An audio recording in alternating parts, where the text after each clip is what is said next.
Mr. President, I take the floor to explain India's position on this resolution. In our world today, we are confronted with escalating geopolitical tensions and unequal developments, resulting in a concerning rise in intolerance, discrimination, and violence based on religion or belief.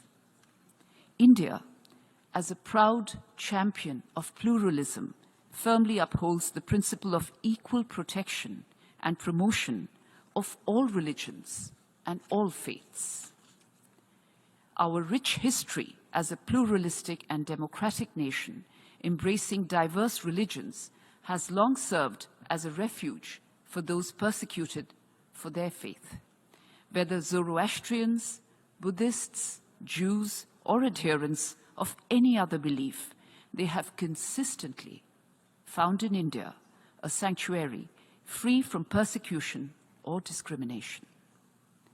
At the heart of this ethos is our principle of Sarva Dharma Sambhava, encapsulating Indian secularism and affirming the inherent goodness of all religions, each deserving of equal respect.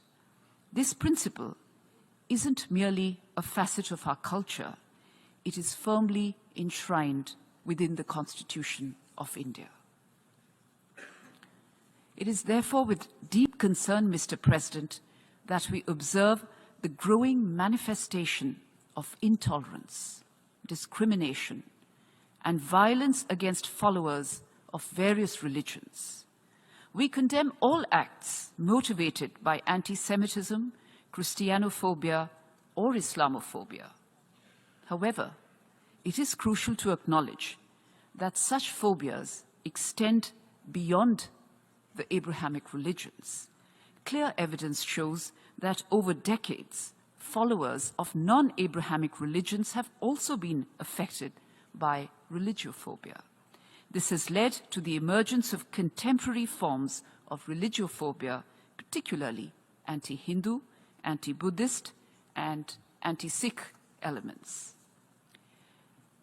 These contemporary forms of religiophobia are evident in the increasing attacks on religious places of worship, such as Gurudwaras, monasteries and temples, as well as the spreading of hatred and disinformation against non-Abrahamic religions in many countries. The destruction of the Bamiyan Buddhas, violations of Gurudwara premises, massacres of Sikh pilgrims in Gurudwaras, attacks on temples, and the glorification of breaking idols in temples all contribute to the rise of contemporary forms of religiophobia against non-Abrahamic religions. It is crucial to recognize, Mr. President, that Hinduism, with over 1.2 billion followers, Buddhism, with more than 535 million, and Sikhism, with over 30 million followers worldwide, are all subject to religiophobia. It is time that we acknowledge the prevalence of religiophobia rather than just single out one.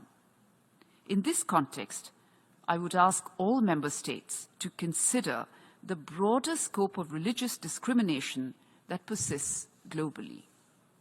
While the issue of Islamophobia is undoubtedly significant, we must acknowledge that other religions are also facing discrimination and violence. Allocating resources solely to combat Islamophobia while neglecting similar challenges faced by other faiths might inadvertently perpetuate a sense of exclusion and inequality.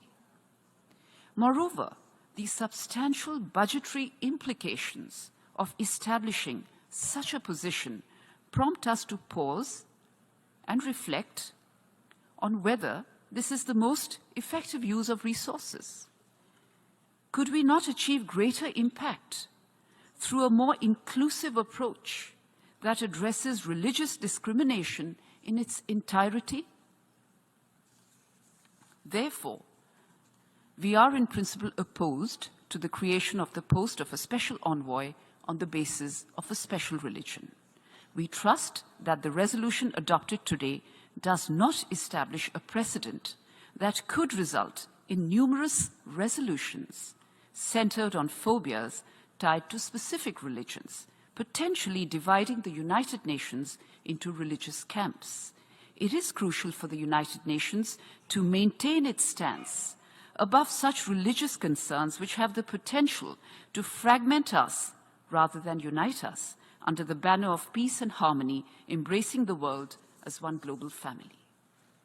Mr. President, as I conclude, I will state that India stands against all forms of religiophobia, be it anti-Semitism, Christianophobia, Islamophobia, as we stand against all anti-Hindu, anti-Buddhist, and anti-Sikh sentiments. One final point, Mr. President. This concerns a delegation that, much like a broken record, remains sadly stagnant while the word progresses. It is unfortunate indeed to witness this delegation's limited and misguided perspective on matters relating to my country, the more so when the General Assembly considers a matter that demands wisdom, depth, and a global outlook from the entire membership, perhaps not the forte of this delegation. Thank you.